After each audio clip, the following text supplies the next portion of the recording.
Hello everyone, if you're trying to play Hytale and you keep getting this problem, fail to connect to server with the error custom UI set command couldn't set value, then you have come to the right place because in this video I'm going to show you how easy it is to fix this annoying problem on Hytale easily. So first off, you're going to go to your Hytale's location. So the default location should be in your roaming folder. You're going to open up your start menu, right here run, and then write app data.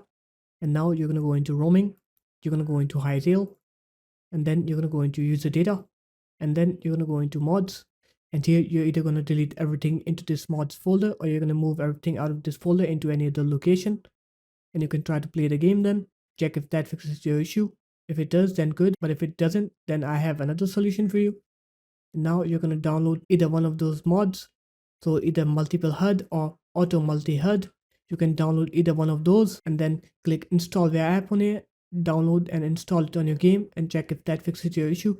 If it doesn't work with MultipleHUD, then you can try it with AutoMultiHUD. So just install this mod on your game and check if that fixes your issue. Either one of those mods should work on your game. So there it is guys, that's how easy it was. If you guys found this video helpful, make sure to leave a like, comment and subscribe to the channel, and I'll see you in my next video.